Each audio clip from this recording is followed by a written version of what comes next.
ধরো না কেন? আমি তোমাকে শিখাচ্ছি তো, এভাবে এভাবে। হ্যাঁ হ্যাঁ হ্যাঁ। আরে স্যার আপনি এমন করেন কেন? আমি স্কুলে যাই, স্কুলেও আপনি আমাকে এইভাবে বিরক্ত করেন। আপনি যদি এমন করেন তাহলে আমি আর আপনার কাছে প্রাইভেট পড়বো না। তুমি এমন করতেছো কেন? আমি তো তোমাকে শিখাচ্ছি। যদি তোমাকে না শিখাই তুমি শিখতে পারবে? তাই বলে স্যার এটা কিভাবে শেখানো? আপনি আমার গায়ে হাত দিয়ে শিখাবেন তাই বলে? আর এটাকে বলে হাতে ধরে শেখানো, বুঝতে পেরেছো? তাই বলে স্যার এটা কিভাবে শেখানো? আপনি প্রত্যেকদিন আমার গায়ে বাজেভাবে হাত দেন। দূর থেকে বললেই তো আমি শিখতে পারি। স্যার আপনি দূর থেকেই শেখান, আমি শিখছি। তুমি আসলে বেশি কথা বলো, এদিকে আসো। এখানে বসো। না না না স্যার, আমি এভাবেই লিখছি। আচ্ছা লেখো লেখো লেখো, সুন্দর করে লেখো। আর আমি তোমাকে শিখাচ্ছি তো, লেখো না। এভাবে শেখানো লাগবে এইভাবে না শিখে তো নাম্বার পাবে। আরে আরে না, আমি এমনি শিখছি। আরে লেখো তো। তুমি যদি এভাবে না লিখো তুমি কি পরীক্ষায় পাশ করতে পারবে?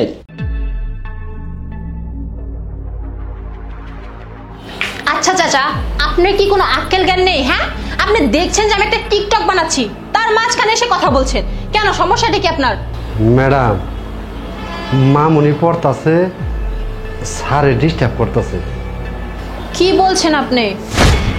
আচ্ছা ঠিক আছে, আপনি যান, আমি দেখছি। খালি আজকেই নেই, মাঝে মধ্যে ডিস্টার্ব করে। আচ্ছা ঠিক আছে, আমি দেখছি, আপনি আপনার কাজ করুন। যাই, পুলিশে খবর দিই। সোজা হয়ে বসো। আরে লেখো না, লেখো। মাস্টার সাহেব! ছি ছি ছি ছি মাস্টার সাহেব, আমি তো আপনাকে বিশ্বাস করেছিলাম। আমি আপনাকে বিশ্বাস করে আমার মেয়েকে আপনার কাছে পড়াশোনার জন্য পাঠিয়েছি, আর আপনি কি না আমারই অবর্তে আমার মেয়ের সাথে এই সমস্ত কাজকাম করছেন। ছি ছি ছি মাস্টার সাহেব, আমি আমার মেয়েকে আপনার কাছে দিয়েছি জ্ঞান অর্জন করানোর জন্য, আর আপনি কি উল্টা কি করছেন? নোংরামি শিখাচ্ছেন। ছি ছি ছি।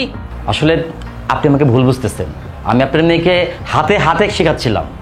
না মা, শোনো, এই মাস্টার মিথ্যা কথা বলছে। এই মাস্টার প্রায় আমাকে এভাবে বিরক্ত করে। আমি স্কুলে যাই, স্কুলেও আমাকে এভাবে বিরক্ত করে। আবার তুমি বাসায় থাকলে আমাকে জিজ্ঞাসা করে তোমার আম্মু আছে, আর তুমি না থাকলে তো আরো বেশি বিরক্ত করে। মাস্টার সাহেব, আমি দিয়েছি আমার মেয়েকে আপনার কাছে সুশিক্ষায় শিক্ষিত করার জন্য, কিন্তু আপনি আপনি কি করছেন? আমার মেয়ের সাথে নোংরামি করছেন। আমার তো এখন মনে হচ্ছে যে আপনার গলায় জুতা পরিয়ে পুরো মহল্লাটা ঘোরানো উচিত, তাহলে আপনার শিক্ষা হবে।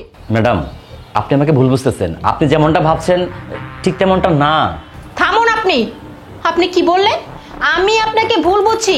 ভুল বুঝছি না, আমি নিজের চোখ দিয়ে যেটা দেখেছি সেটা কি অবিশ্বাস করব? আপনার মতোই শিক্ষককে না পুলিশের হাতে তুলে দেওয়া উচিত। না না, এই কাজটা আপনি করেন না। আমারে পুলিশে দিয়েন না। আমারে পুলিশে দিলে আমার মা নিজে সব কিছু শেষ হয়ে যাব। আর এই কথা যদি আমার বাসায় শুনে না, তাহলে আমার বৃদ্ধ মা বাবা অনেক কষ্ট পাবে। এখন আপনি মান সম্মানের কথা চিন্তা করছেন? যখন আপনি এরকম নোংরামি কাজকর্ম করলেন তখন আপনার বাবা মা মান সম্মানের কথা মনে পড়লো না? আসলে তখন আমার আবেগ কাজ করছে, বিবেক কাজ করে নাই। এই তো পুলিশ অফিসার এসে পড়েছে। স্যার স্যার, আপনি ওকে নিয়ে যান।